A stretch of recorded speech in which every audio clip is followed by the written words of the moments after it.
welcome to this week's BGS podcast. With me today is Damon McKernan. Ryan Mallette. And I'm John Futscher, and we've got a bunch to get to today. But one thing that just came out and has been kind of tearing up all of the charts, indie and otherwise, is Stardew Valley. And one of us has been playing quite a bit of it, and I'm interested to hear what is so amazing about this game, because everybody keeps coming in here talking about it. A lot of people were talking about it last night even. So, explain. Yeah. So, this is Damon. Stardew Valley is basically Harvest Moon on steroids. So if you ever played the Super Nintendo version, it's much akin to that. Probably more so than the sequels, but you know, it's got that 16-bit graphic look. Everything is crisp and like beautiful, beautifully laid out and all that. But yeah, just like Harvest Moon, same basic gameplay. You know, you get a farm, you start with nothing, you have all these tools, and you plant crops, make them grow, water them every day. You have a set amount of like stamina for each day, and you just gotta kind of get things done in the day without passing out. So far, it doesn't sound so amazing. Foot just shaking his head here. It's one of those weird things where you're playing a video game that sounds like a lot of hard labor, but there's just something about this type of game. I think that it's relaxing. You know, you're not under a lot of stress really, other than beating the clock to the end of the day to make sure you get everything done you need to. The game itself is developed by a guy that goes by the name Concerned Ape. It's a single guy, as in one person. I don't know if he's in a relationship. That was my next question. But because of his work, judging by the amount of time probably. he put into it, he might be single. No, he did everything. He did the coding, the graphics, the music, the storyline, I guess. The dialogue, basically everything. I believe it's been in development for about 4 years. Yeah. Little past that, maybe. It was published by Chucklefish, which they are the Starbound guys. Okay. They're the ones developing Starbound, but they are also a game publisher now as well. So oh yeah, they hit a home run with this one. I'm sure they're loving every second of it. Yeah. So Stardew Valley, it's a great throwback to the Harvest Moon type of game, which we haven't seen a good one in a while. I think a lot of people like Rune Factory, which is very similar. I haven't played that, so I don't know. The nice thing about Stardew Valley though too is it's not just farming. Like, you could probably get through the entirety of the game not farming. It might be a little difficult, but there are other activities that you can do. So, like, if you want to be a fish farmer, you can go fishing. Oh. Like, it's not just crop raising, I should say. It all kind of works out to be farming, but... so, there's a lot of fishing aspects. You can set, like, crab pots and do that kind of thing and bait all these different things. You could be a foraging farmer. You could just go out in the wilderness and find like things on the ground to sell to make money and upgrade your stuff.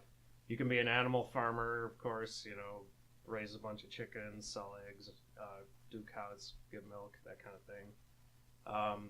And there's also there's an aspect of combat in this game too. There's the town Fighting has, chickens. Well, I don't know if you can kill the chickens and eat them or like. If Zelda taught us anything, you can never kill the chickens. True.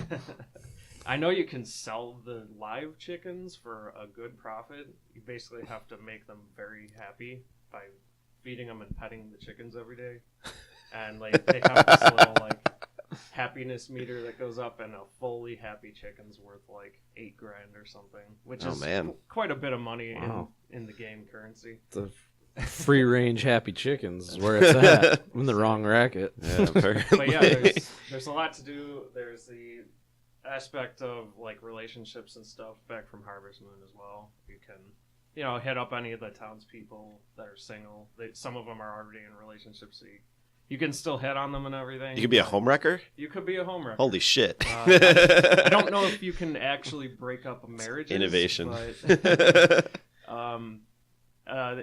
a lot of people like it for that regard because it's not, it doesn't conform, to man and woman. So, like, if you're a guy, you could hit on the single guys. Can you pick your gender? Yeah, you can pick your Oh, gender. okay, good. Yeah, you basically create a character at the start. You pick your race, gender, Nice. hairstyle, all that basic stuff you'd expect from a character creation. And then basically you can do whatever you want. Cool. You can decide what kind of farmer you're going to be, how you're going to make your money. I believe You there's decide what kind of farmer you want to be, but you can't decide not to be a farmer. well, so yeah, I be mean, a fisherman. you could spend all your time in the dungeon, which is like There's a dungeon in this game? like a there's cave. dungeon. So you can go in. You'll find a sword within like your first week of farming, and once you get that, you can go into this dungeon and fight some monsters, and you'll get loot from the monsters. You can sell the monster remains for money. All right, now this is sounding more like so it's like, all right, you could just sit there and farm crops all day, but eventually the game's like, oh yeah, by the way, here's a sword, and there's Yeah. monsters in a dungeon. Yeah, so And you I can mean, kill them. it's pretty basic combat. It's definitely not challenging at all. It's basically you swing the sword until the monster's dead. But usually, I'm assuming what a lot of people do is they take on multiple ways to make money. So, for example, right now I have crops that I grow. I've already completed the dungeon because the dungeon also is where you get like ores to make upgrades for your tools and stuff. So if you're a farmer, you're probably going to end up in there at some point anyway just to get the ores. But you don't have to. If you make a lot of money selling crops, you can just buy the ores in town as well. So it provides you all these avenues, but I guess one of the things I keep hearing coming back is that you have to make money somehow. Oh, yeah, the game's like, it sounds like it's very much a resource management game. Yeah. Being that it's like money and time. Really. money and time and energy. So you can run out of energy in a day, and that will end the day, and it will cripple you on the next day. So Then you pass out in the middle of the field Exactly. and could get robbed and So if you run out of energy, basically your guy passes out where he's standing. yeah. And when that happens, the next day it like ends your day there, and you'll wake up back in bed with like a note next to you saying like the mayor found you passed out in the field, and you should take better care of yourself. Why is the mayor so interested in stopping by your farm every night is what I want to know. Yeah, I'm not sure on that one, but So I how don't know, much time have you put into this game? I've probably dropped about 20 hours. Oh man, okay. Yeah, I've So been playing you're it quite a in. couple hours every night. It's definitely fun. I like it a lot. It's addicting because it saves your game when you go to sleep at night every night. So that's the only way you can save the Right. game. I think that's So you how have to Harvest complete Moon it, worked Yeah, too, I right? think it is. Yeah. So yeah, you have to complete your day, but usually, certain tasks you're trying to achieve take multiple days to do. So you complete one day and you're like, oh man, but now I want to do this, or you're like, oh, my crops are ready today, so I want to go harvest my crops, and so you're like, I'll just play one more day. Play one more day. Yeah, you can't just do like, oh, I'm gonna play 10 more seconds and go grab Yeah. my crops real quick. It's like once you commit Once to you getting start out a of day, bed, you have to finish out of the bed, day. it doesn't Yeah. matter if Yeah. you don't finish it. Just like real life. Or I mean, you could just give up on a day, but Yeah. Yeah. Pass out in my Pass field out in the field. until the mayor comes by to find me. Byron Brown drag you home. Pin a note. John, you passed out the game space. You okay? Take better care of yourself. But yeah, there's so back to passing out. The next day you'll start with only half your energy, so you want to avoid passing out. Same thing in the dungeon. You actually have health, so if you like quote unquote die, you don't die, but you'll like basically get knocked out. There's a higher penalty for that. You'll actually like lose some items that are in your inventory, and I think you lose a little bit of money for losing your energy. You just It's monsters you're just crippled always the next robbing day. you. Yeah, there's slimes and bats taking your gold. Always the slimes. I So- believe you actually lose your weapon for a while too. I haven't actually died in the dungeon yet, but Because you're just so good. yeah. Well, like I said, it's real combat's easy. Very easy. So is there like a game over state in this game? I don't think you can truly go game over. I know there's multiple endings. So basically, just like Harvest Moon, you get like 3 years on the farm, and then you get raided at the end of the 3 years. So there is an end game. There is kind of So I don't know. I don't remember Harvest Moon well enough to say, but in this one, I know you can keep playing after the 3 years and just like pimp out your farm, make it way cool. I think you could, because I want to say, I might be totally wrong, but I want to say Harvest Moon ended when you had a certain amount of time after being married, maybe? I think Harvest Moon was also 3 years. Okay. Yeah, it could just be a hard limit. It was. I remember it just like getting very, I guess, normal. Like it was just basically the same after a while, after I got married. Right. You know, I fell in love with the red-haired chick in town and brought her home, and then she just stood in the barn all day and was like, "Hey, how are you?" Yeah, that was like, "Oh, this is a married life." That was one thing I know people were complaining about with Stardew Valley as well, is that once you married someone, they basically became a robot. Their personalities were gone. Yeah. The dialogue didn't change. It didn't matter who you married. Is this crazy social statement? Yeah. But the nice thing about that is people complained and the developer addressed it. He went and made an update to the game after it released, put in new dialogue for every different person that you can marry for the married life, which is pretty cool, I think, that he's like addressing the concerns people had with it. But the guy is clearly very proud of what he's accomplished here. Righteously so. Good. And speaking of Good. harvesting animals, we just received a butter lamb. Well, that was interesting. But yeah, very good game. Highly recommend it. I believe it's either $15 or $20. I don't remember. I got it. They had a sale right when it released, so I picked it up then. But I've been following the development for a little while as well, so I kind of knew this was coming out. It was pretty wild. It was another one of those games that just kind of came out of nowhere. And it wasn't that it came out of nowhere, because clearly there's many years of work went into the game, and he had a community of people watching him. He had developed a community of fans through development. It didn't completely. He did all that, right? But I guess we'll just say like the general public, and myself included, like I wasn't following this guy at all. It just kind of dropped and instantly sold like almost $750,000 copies in like a couple of weeks. Yeah, and at $10 or $15 a piece for a one-man dev team. It's like that guy just he's rolling in it. As long as his contract with his publisher is good. Well, I'm sure they're taking a nice cut, and then all the storefronts take a cut. So you can't just like, oh, he just made $20 million. Like, no, like he's getting a small portion of that, but he's getting a big enough portion that if it's going to one guy, like if he had a team of 50, it wouldn't have been like a big deal. But if it was for one guy, but when you hear I know more about his dev story now than I do about the game, because he's been kind of vocal about how he made it and what he did, and he kind of did that blog and built that community. So there's like this whole long train of information going back to the beginning, and you can see the progress on the game and how long it took him. And he was talking about working like 80-hour weeks for like years on end. Right. And what did he build it in? Do you know? I'm not positive. I believe it's. I don't want to say XNA, but I think it was Game Maker. Possibly. It looks kind of like it could have been done in Game Maker, but I don't want to say that it definitely is. It definitely is Game Maker. No, I can see that though. Heavily modified. Yeah. Just as is like good. Any good Game Maker game. I haven't run into many bugs. I can't think of a single one off the top of my head. It's very polished. That's good. Yeah, the guy did a really good job.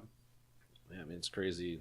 And, that it was one guy, and he did music, art, sound, dialogue. He taught himself everything, too. Oh, really? Which is amazing. Nice. It's huge, and it's kind of crazy just because, it makes everybody look bad. Yeah, kind of. Where people look at him and be like, dude, really? And he's like, yeah, I worked like 80 hours a week for like 4 years. And they're like, how? Come on, man. Like, what are you doing? Come on, man. Yeah. Because, like, and he's like, well, and he was actually in an interview talking about, Well, that's how I did it. I'm not trying to say that that's how other people should do it. But you're all lazy if you don't. Because especially because there's a lot of controversy around, and there always has been, but it's becoming more and more vocal around things like crunch, things like people like conditions at game development studios, how the grindy hours. If you're not working 60 hours, they think you're slacking, and so then they expect you to work and just basically kill yourself in all your relationships, and if you're not doing that, you're a bum. And then everybody's fighting back against that, and then some dude come out and it's like, yeah, I did this great thing, I worked 80 hours a week, and everybody's like, come on, dude.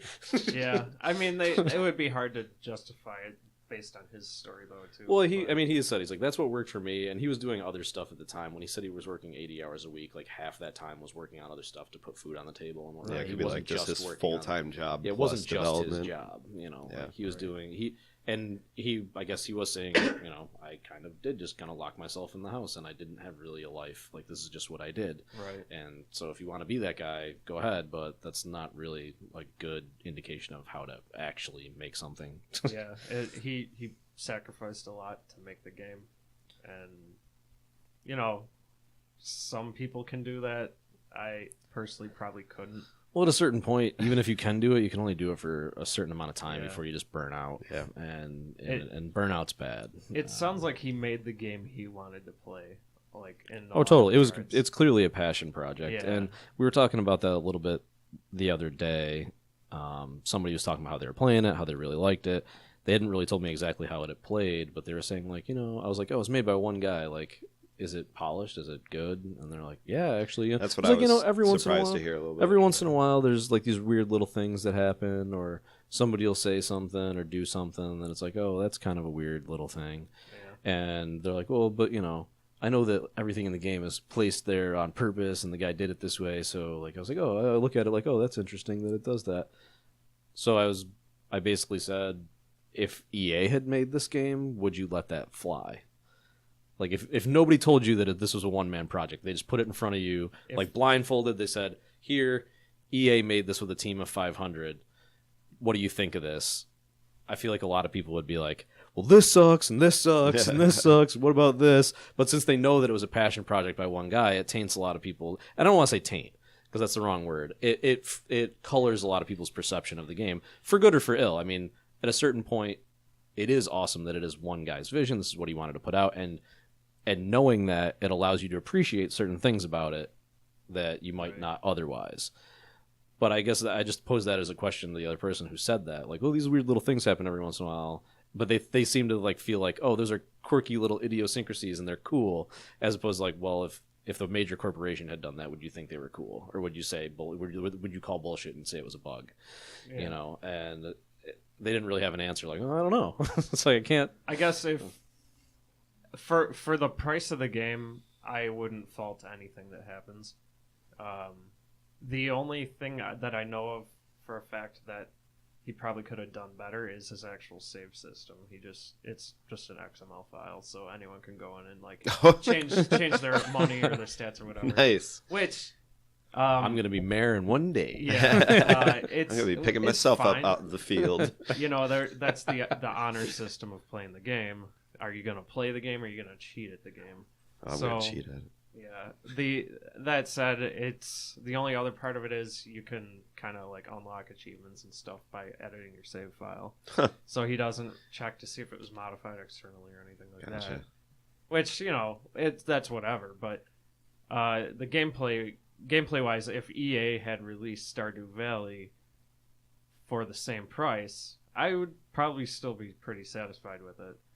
I mean, I was a big fan of Harvest Moon back in the day, and there hasn't been one recently that I liked, even the Rune Factory stuff. Especially one like the Super Nintendo one. Right. And that was the really good one. Yeah. I never played the 64 one. I heard that was pretty good too. A lot of people like the 64 one. Yeah. It was basically the same thing, with an isometric view. Yeah.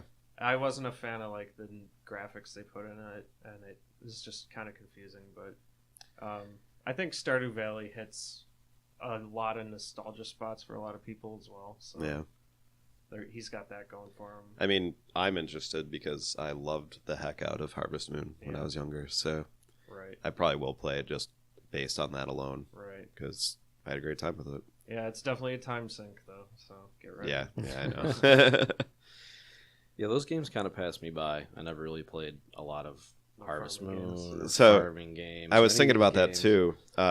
When you're shaking your head at it, you're just like, this sounds awful. And it's funny how, the past several years in casual games and stuff has kind of like colored that view in a sense now, because you're just like, Right. sounds like some bullshit farming simulator. Like, this sucks.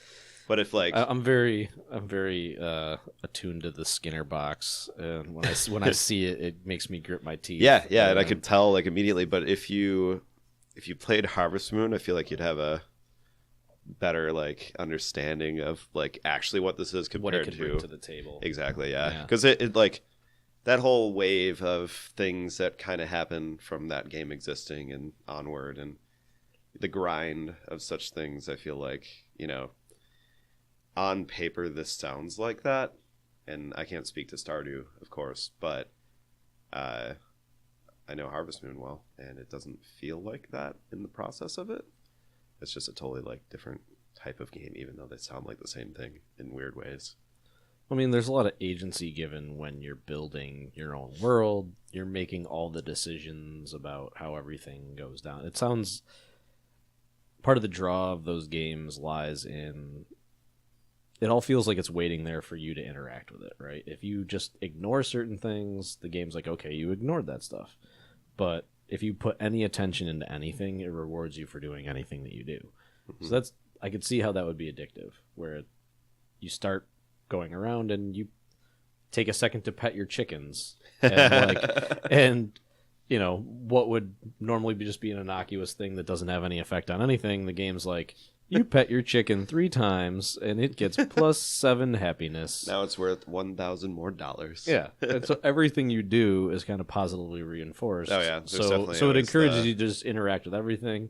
It makes the whole game feel like a playground sandbox that you can mold to your own kind of devices. Yeah, you can tell your own stories in it. It's interesting that there was so much relationship kind of stuff in it that I didn't realize was there. Yeah, that was always a staple of Harvest Moon as well.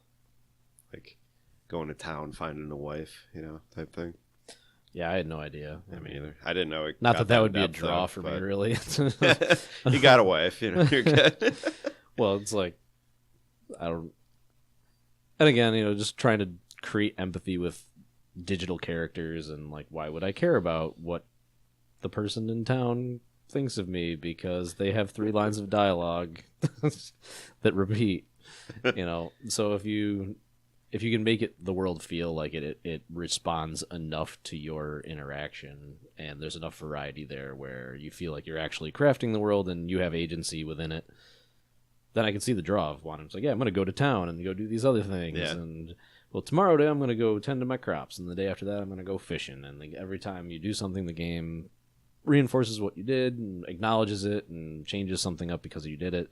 And now, you run that cycle enough times, and 2 years later, the game is completely different than when you started it. And yeah, I could see how that would be addictive and enjoyable for somebody who just kind of likes to poke and prod the systems and make them not necessarily feel like they're systems, and it more feels like the world is kind of there and responding to your presence in it. It sounds like they do a really good job at that. That's all I'm getting at. Yeah. We'll see. You're going to play it, right? Probably not. I don't have a lot of time to play games. I say this at every podcast. Yeah. Like, well, it's like, what have you been playing? I got to play like an hour of games the other day. I downloaded Payday 2 because it was free and it was sweet. So Payday. Well, actually, I actually had Payday because of the Humble Monthly. Okay. So Payday 2, along with a whole bunch of the DLC, was part of the Humble Monthly, I don't know, 2 or 3 months ago. So I had already had it, and I just installed it on a whim like a couple of weeks ago after we'd been playing some Vermintide, because I really like the whole Left 4 Dead 4-player in it together kind of thing. Yeah. I was like, what else do I have that I might not have played that's like this? And the top of the list was Payday. Definitely. Which is basically Left 4 Dead crossed with Heat. Yep. So instead of zombies, you're trucking down Main Street with a bag of cash strapped over your shoulder, like shooting AKs at the FBI and and SWAT trying to stop you from robbing a bank or whatever. And it sounds kind of crazy. It is. And it is. And it is. So I installed it and I played it a little bit. One of the guys who is a member here is, and he's been on a bunch of the podcasts as well. He's kind of like a pro. I think he's played it since it came out, and even from the first one, he knows like everything about it. So he's always been trying to get me to play it. So I'm like, all right, I'll fire it up and give it a whirl. How'd you feel? I dug it. I dug it in a big way. It's a lot of fun. It is a lot of fun. Which mission did you play? I've only played a few of them. I did the jewelry heist. I did the Hoxton breakout, and we did one the other night where we had to break into like a warehouse and steal a package, and it turned out the packages were nukes, and so we had to get 6 nukes out of the warehouse. Good. And it was kind of wild because the game is kind of simple on its face. Mm-hmm.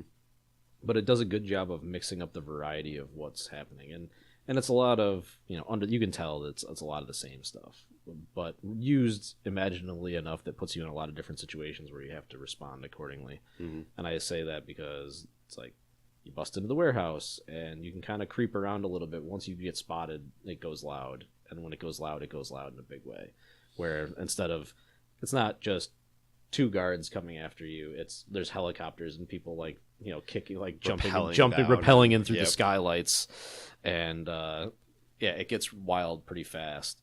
And we had to use drills to drill into these storage cases to get crowbars to jam in these vent boxes so that the drill always breaks. The drill always breaks, and you have to go back and reset it, and you have to protect it while it's going, and then you get in there and we got these crowbars to shove in these vent boxes, and then that stops the ventilation from working in this one room, and when it gets too hot it automatically pops open, and that's how we got the door open. Gotcha. And then you get in there and you find out that they're nukes, and the nukes you throw them in duffel bags like all the loot, but they're super heavy so you can barely move when you have them, so you have to get forklifts and throw the nukes onto the forklifts, and then you're driving the forklift through the warehouse while like hundreds of people are shooting at you. So it leads to this thing where one person's driving the forklift and everybody else is kind of like running around outside it, like shooting everybody or that's awesome. Protecting it, and then like throwing them in the trunk of a car, and then having driving the car like 3 blocks up the road where there's snipers and like police blockades to get it to this train.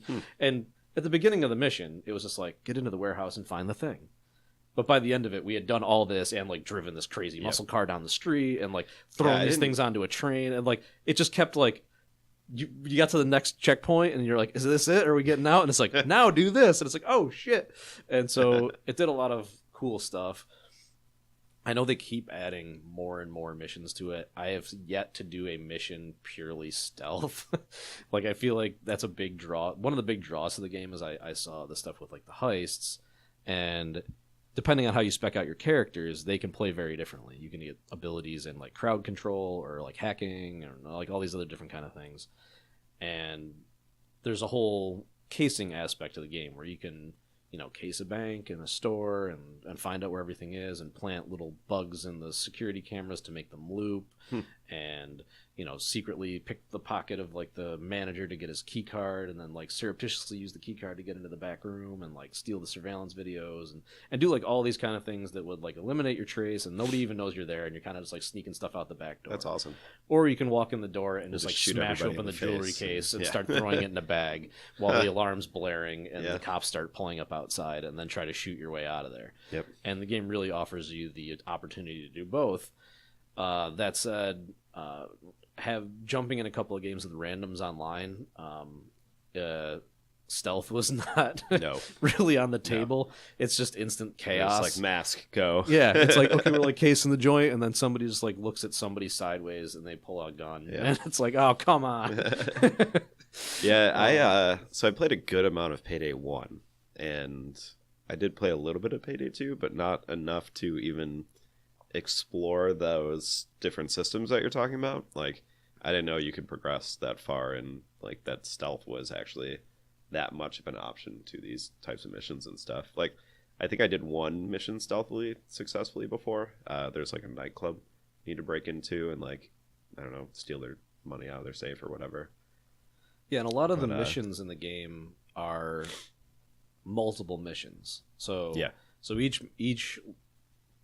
each setup can be a 1-day affair where it's like the jewelry store, where it's like it's a smash and grab. Like just go in, grab as much shit as you can, and get out. And so it's like a 1-day run. But there's other ones that are like a full week, and there's a different mission on every day, and they all lead up to like a big thing. Where like the first one is like get the gear, and the second one is find out where like the drop is going down, and the third one is like ambushing the drop, and like the fourth one is using the stuff you got on the drop to go do something else. And so it's like this big story that they kind of build up. And so within that, one of them could be very stealth, where it's kind of like you're monitoring stuff and like just trying to get intel, and the next one could be, you know, running down the street with an AK. Yeah.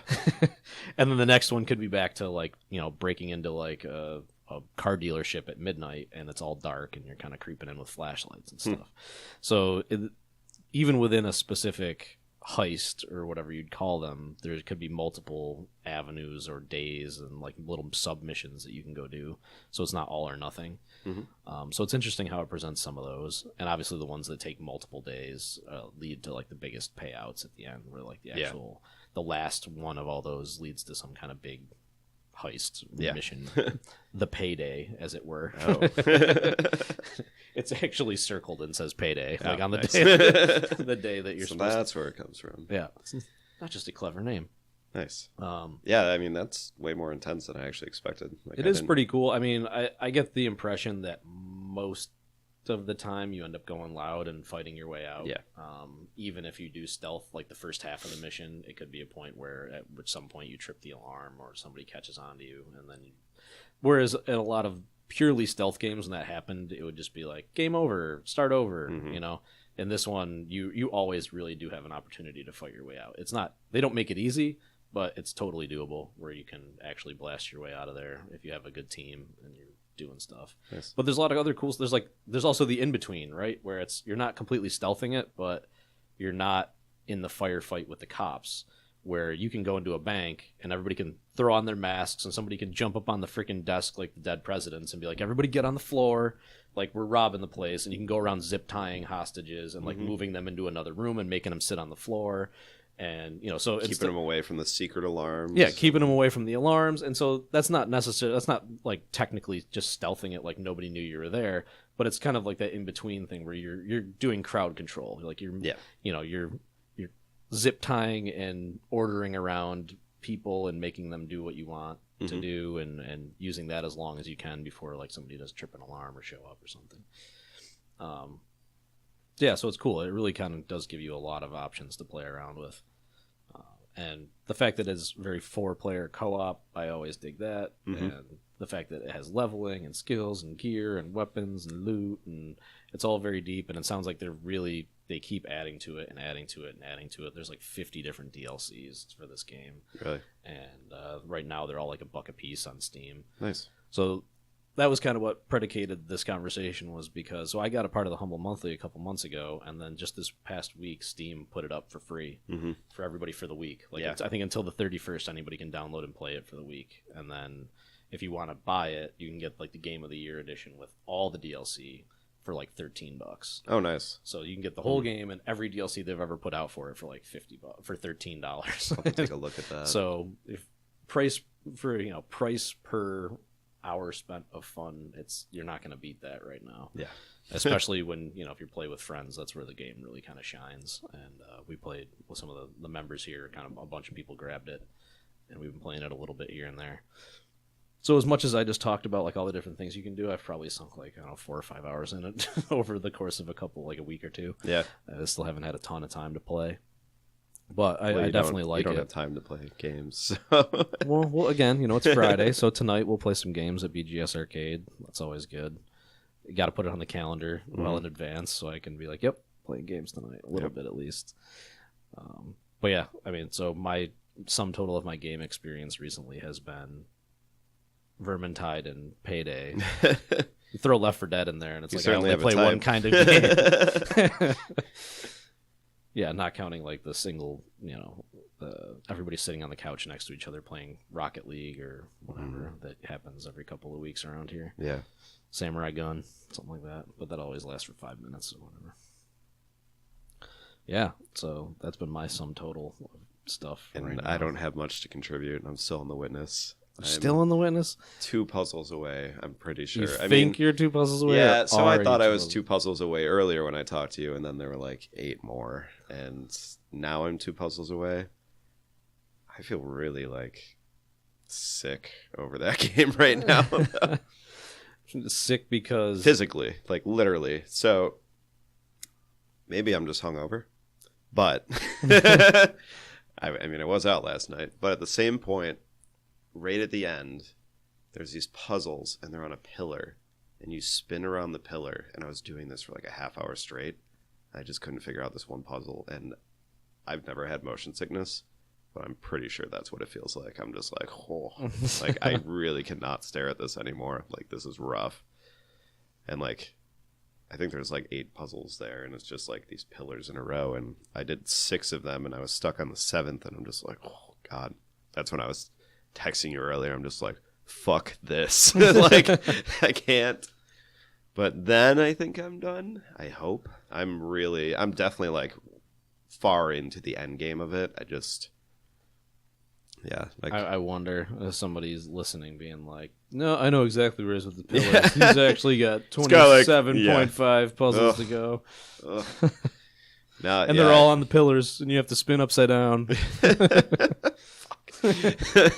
I mean, it was trippy enough. So like, you haven't even touched that game yet, right? No, I mean, you and Greg and a bunch of other folks have talked about it a bunch. Yeah, it's not... I feel like it's not saying too much crazy about, like, spoiling anything by saying, like, it's very obvious what you need to do in the game. Like, ever since whenever you get to the mountain, you know that there's something to the mountain, because you light these beacons, and they head towards the mountain, they all point at the mountain, and eventually you realize once you have 7 of them, you can go into the mountain. So, like, that's towards the end game then. So, like, I'm trekking down through the mountain, and now I'm through the mountain. And I feel like I'm right at the end of something, but who knows? Maybe I'm just going to fucking fly up into the sky or something. I don't know what's happening yet. No idea what's going on. No, I honestly don't yet. And I'm so close, and it was just... It sucked a lot, because walking into that area with these pillars, it was absolutely beautiful. And there's like this real ethereal like tones playing and stuff, and even like the tones that like the audio cues of the puzzles were changing, and they're kind of like it seemed like they moved to a similar timbre of like the like synthy tones that are going on throughout, and it's really beautiful. But I felt like I was just on a time limit, not only because I had to come here and record, but at the same point I was just like, I can only do this for so long right now, or I'm pretty sure I'm just going to get sick. Like, this is rough. Which makes me think, like, this game, I mean, people said it's going to come to VR, right? They said they're working on VR. I have no clue how they're going to accomplish that. Well, I know early on, even before you got this far, you guys were talking about how there's certain puzzles that are based on your view. They're based on where you're looking specifically, and how would you do that in VR if you don't have like a kind of a static cam with typical first-person controls? You could always move your head to the side then or something. You could lean to the left or right or forward, and like you could lean over a railing and look down. Like you could do that with all of those. Yeah. I mean, to exist within that world would be really cool, but like to actually play through that game, I think it would be a nightmare. Like, I mean, I love it. I'm liking it a lot, but there's definitely been points where I'm just like, oh, like I can't do this right now. And it hasn't just been motion. Like I said, I'm not really prone to that, but right now, like I'm just, it sucks because it's such a. It is. It's such like a conflict even too, because everything is really beautiful right now, especially like I was just talking about all those tones and stuff, and I'm just like, oh, I'm gonna be sick. Like, this is awful. You're getting this feels terrible, but it looks so beautiful and sounds so beautiful. Like I want to enjoy it, and I am, but at the same point, like I feel like I'm on a timeline. I feel like I'm like, I can only enjoy this for 5 more minutes, or I'm gonna go vomit. And that's rough. And now you're going to make that association. You're going to see the art from it and get a stomach ache. Yeah. Oh, God, I hope not. I mean, overall, I've thoroughly enjoyed this game a lot. And, I mean, I still have yet to see how it plays out.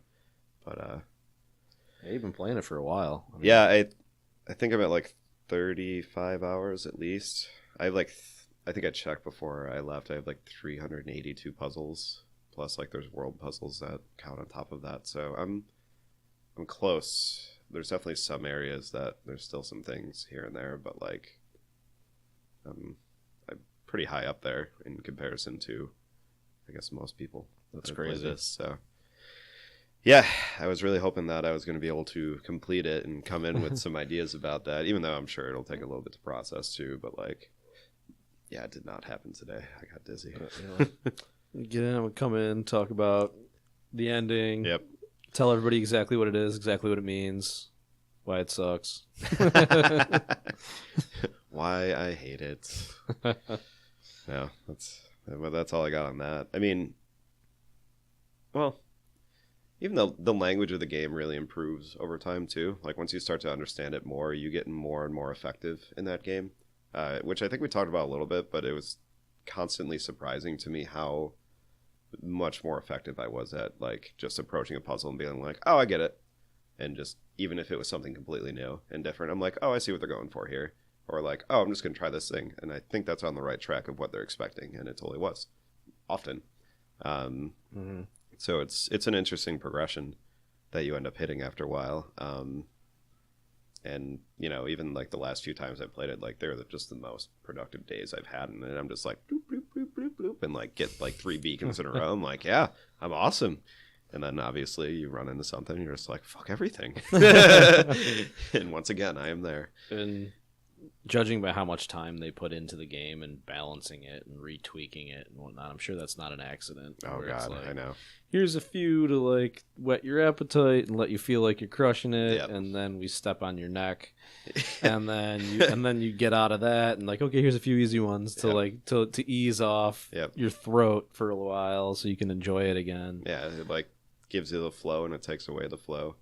Like, I mean, even with what Greg was saying about it, how he had heard it's a game about epiphanies, and I feel like they constantly deliver on something like that, because it's just like, or even just having those eureka moments, like it delivers for sure. Because, you know, you sit there on a puzzle for a while and you're just like, fuck this, I hate it. And then like you leave it and you come back later and you're just like, eureka, I got this. You're in the shower and you're like, oh shit. No, And then you run back to Yep. your I can't tell you PlayStation or your how many Xbox. moments I've had like you with turn it on and be like, I got you, you Yep. son of a, and then Yep. and then you solve it and you're like, yeah, I thought so. Yep. What? I can't tell you how many times that has happened in this game. It's incredible in that aspect for sure, because I think that way of approaching problems and creativity and everything is really it's really difficult at times, in order to just be able to accept that maybe you're not going to solve this right now. Maybe you need to sleep on it and then come back to it. And you know, there aren't really games like that, you know. At least not that I can think of in the same way that this delivers on that. I don't know what that is. Yeah, I mean, this game, they expect that. Like, I mean, Jonathan Blow himself has just been like, yeah, like, don't look things up. Like, turn it off. Walk away. You know, come back to it later. Mm-hmm. And that's honestly the most effective strategy for this game. So, which is why I needed to turn it off. And come Also, down before I here. threw up as well. Yeah, That's not an effective strategy either. they programmed that in too. They're like, you know what? People are going to struggle with this one. We need to force them to walk away from the TV. How can we do that? I don't know. Let's put them on a pillar and spin them around Spin for 'em around 20 in minutes. circles. Yeah, and the rough part of it is too is that, like, from your perspective, obviously you're one onto a pillar. So if you think the camera moves with your dot as you trace around this puzzle, and if your dot hits the side of the puzzle, the camera needs to move faster to catch up to the dot, because, you know, suddenly, you know, moving left to right, like, you're actually moving further with that dot because it curves around the pillar. So then the camera swings and you're just spinning in circles. I'm just like, oh. I'm just like, oh, this is real rough right now. Yeah, But maybe I'll go that home would and be, solve it. That would be 'cause death in VR. I know, right? Like, So if you took away the person's ability to look around Yeah. and control like where they are, and you just like were pulling them through some magical flying around, like they'd feel like they'd be a disembodied head, and Yeah. they would just throw up all over the place. everywhere.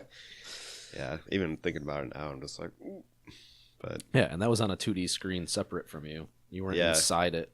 that was an interesting thing I was thinking about too. Like, this is the first time. Well, it's still a 2D puzzle. This is the first time it's kind of a 3D puzzle in this game as well, because the puzzle loops around itself, at least. So it's kind of in a 3D space. Like, the puzzles in the game don't generally do that at all. Like, they've all been on flat planes and stuff like that. So it's weird. I mean, there's a lot of interesting variety, especially right at the end too. Like, they have these set rules in the game, but they keep like just taking a different approach to all these different rules and stuff. And I don't know, it's real good. I'm real mad at it right now, though. Kind of. That's my general feeling on the Witness. It sounds like the whole experience of playing that game is that it's the ebb Such a and flow love-hate. of, man, screw this game. Hold on, I got it. This game's amazing. It's so great that they made me figure that out. What's this? Screw this game. Which also, I got it now. Hold on. and maybe that is the point. Like, because I feel like I was saying, I feel like that is exactly what being like a creative person is like. You know, like, it's just the ebb and flow of hating all of your work Yourself. and then just being and yourself, and then just being like, oh, you know what? I am pretty good at things sometimes. And then the next day, just being like, fuck, I'm terrible. Or even just being a programmer, like. Absolutely. It's creative work. Yeah, no, yeah, absolutely. Right. But like, that's even easier to sum up. I feel it's just like, yeah, like, oh yeah, I'm the best fucking coder today. I just did all this stuff and I'm just solving all these problems. And then the next day you're just like, I'm the worst coder that has ever lived on this planet ever. I hope nobody ever sees this. This is terrible. Yeah. Write a little comment. This is terrible. I'm sorry. Please. Then move on. Avert your gaze. Yeah. Save your eyes now. Walk away from it. Here be monsters. Yeah, but no, like, when you talked about walking away, like, literally that's something that we used to do when I was in school with Comp Sci. We'd be in the lab, we'd be working on a programming problem, and we're just undergrads, like, trying to figure this stuff out. And a lot of times what it was, you'd sit there staring at the screen for an hour and just being like, I don't even get it, like, I'm never gonna get it, this is nonsense. And then you walk out, you're like, I'm gonna go take a walk, and you just like leave the lab, you go outside, you get some fresh air. And usually within 10 to 15 minutes, you're just like, bling, oh, shit, and run back into the lab, write down, like, and then it works, and you're just like, yeah, like, you just needed to get away and stop making the same mistakes over and over again and just get that fresh eye on it and, let your brain relax for a second and make some different connections instead of just rerunning the same neural loop over and over again. Let it make some new connections. And, Yeah, I mean, you can achieve that through walking away or, getting a separate pair of eyes on it or something like that. But, like, yeah, I mean, that's how brains work, really. Yeah, I mean, even that's where rubber ducking even comes from. The whole concept of just explaining the problem to somebody else. 9 times out of 10 when you do that, you'll be halfway through your explanation, be like, oh, never mind, get out of here. Get out of here. never mind, go away. Figured it out while I was saying it. If I could explain this pillar puzzle to you, I would attempt it, but... I don't know. I have it drawn out. I'll tell you that because I had to stop looking at the screen for a while. But it's weird. Got out some graph paper. Yeah. It's even super hard to draw out because, like I said, it's on a 3D plane now. It's just like, oh fuck, this loops. How do you think about that now on a piece of paper? You go outside, you start 3D modeling something. Like, what are you doing? Just trying to solve a puzzle. I got this. Yeah. Oh, that game. It's real good. Fuck it. Put that on the back of the box. This game's real good, but fuck it. This game's real good. ... Fuck it. No better endorsement possible. Yeah, I mean, once again, I think it's very intentional. So, yeah, one of these days, it's on my short list of things I actually have to play. I mean, I get recommended games like all the time, but that's one of the ones that I definitely want to, when I have a spare, like, some time to spare beyond a spare 5 or 10 minutes. Like, it sounds like I need to be able to block out like a few hours to just sit down and get into it. And let myself get into it. Sometimes, but also other times it's really easy to just log in, do a few, and get out. But once you hit that flow too, you don't want to get out because you're just like, yeah, I got this, I'm awesome. But then, well, yeah, inevitably you'll hit another wall. like coding. Like, yeah, when you're when you hit a stride and you're just flowing, and it's just like, yep, I got this. And it's Yep. like, you want to go to dinner? It's like, no, can't leave. Nope, got can't this. do this. I'm not even thinking about that right now. And then you look at the clock and it's midnight. You realize you've eaten like an apple all day, and Yep. you're like, damn it. And that's how you work 80 hours a week making Stardew Valley. Way to bring it home. It all comes full circle. It's all about good. Stardew I'm all Valley. about those segues.